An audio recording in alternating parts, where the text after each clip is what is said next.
अच्छा मेहमल, आपकी तरफ मैं आऊंगी। ये जो सदर आरिफ अलवी साहब ने पेशकश की है मुज़ाकरात की कि मैं कोशिश करूंगा कि ऑपोजिशन और हुकूमत बैठे एक टेबल पर मामलात का हल निकालें, उनका कहना है कि वक्त पर और ख्वाहिश पर जो इंतखाबात है उनमें चंद ही माह का फ़र्क है। तो क्या कोई ऐसी सूरत हाल निकल सकती है अगर अलवी साहब की कोशिशों से कि तसादुम की तरफ ना जाए हालात? आप क्या फोर्सी कर रही हैं? देखिए सारा होना तो यही चाहिए आइडियली कि मिलकर बैठकर पार्लियामेंट के अंदर ये सारे मामला तय हों। अगर कोई अगले इलेक्शंस भी होने, उनकी डेट, इलेक्शन कमीशन के ऊपर जो रिजर्वेशन है पीटीआई को, वो भी किस तरह से करना है। लेकिन बड़ी एक अनफॉर्चुनेट सी बात है, जिस तरह न्याजी साहब ने भी कहा कि देखिए तसादुम का खतरा तो बिल्कुल है। जब भी ये लॉन्ग मार्च होगी, इस तरह कोई मूवमेंट होगी, तो तसादुम तो अनफॉर्चुनेटली हमें लग रहा है कि होगा, क्योंकि हम यही देख रहे हैं कि ना राना सनाउल्लाह साहब, उनकी भी आप अगर बातें सुनने बड़ी अग्रेसिव है।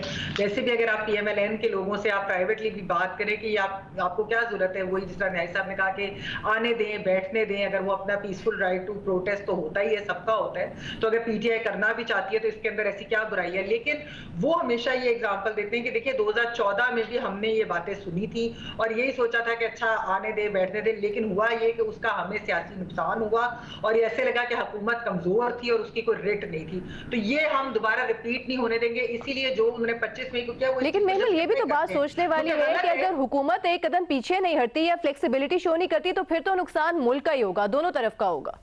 नहीं, बिल्कुल सारा, मैं यही बात कर रही हूँ कि यही बात जब उनसे कही जाती है कि आप इस तरह से क्यों करेंगे, तो वो 2014 की मिसाल वो उसको जस्टिफाई करते हैं, 25 मई को भी करते हैं, जो कि गलत बात है, ऐसा होना नहीं चाहिए। लेकिन मैं ये जरूर आपको बताती चलूं कि कुछ इतलात के मुताबिक अभी शायद लॉन्ग मार्च की जो तारीख है वो अनाउंस नहीं करेंगे इस दफा, जब तक कि एक कहीं से गो हेड या ग्रीन सिग्नल ना मिले।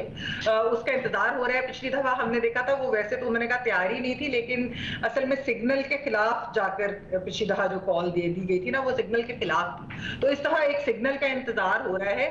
वैसे भी आपने देखा होगा कि ये सिग्नल और ये सब कुछ बहुत ये मिली जुली बातें, जो आपने इमरान खान साहब ने भी तो ये अभी रिसेंटली बात की कि हालांकि उनकी 2 हुकूमतें हैं सूबाई, लेकिन बूट साथ नहीं है।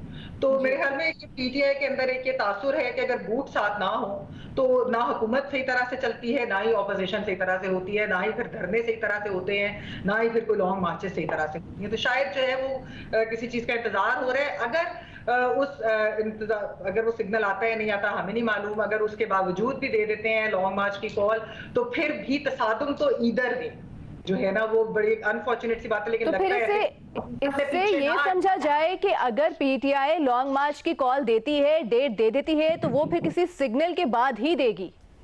अभी तक तो जी यही इतलात हैं। अब अगर वो क्या सिग्नल आता है और उसके बाद देते हैं या फिर वो उससे पहले देते थे, जैसा मैंने कहा कि पिछली दफा सिग्नल के खिलाफ जाके, यानी कि खिलाफ जाकर दिया, तो वो तो है। लेकिन तसादुम की जहां तक बात है, जब तक हुकूमत उस बैक फुट पे मतलब पीछे नहीं आएगी या कहेगी अच्छा आप आए आके बैठे, तो तब तक फिर वो तो फिर तसादुम नहीं आप रोक सकते। अगर हुकूमत ने ये ठान ली हो कि हमने तो बेशक पंजाब से आ जाए लेकिन इस्लामाबाद के अंदर जब आएंगे तो फिर हम इनके साथ ऐसा करेंगे, तो फिर वो तो फिर प्रॉब्लम्स क्रिएट करेगा और अनफॉर्चुनेटली फिर वो तसादुम की तरफ जाएगा, जो कि बिल्कुल नहीं होना चाहिए। एक्चुअली दोनों पार्टीज को मिलकर बैठकर बातचीत तय कर लेनी चाहिए, कोई पैरामीटर्स तय कर ले किस तरीके से करने। ये इस तसादुम का, जैसे आपने कहा, नुकसान मुल्क का ही है, वो किसी एक पार्टी का नुकसान तो है।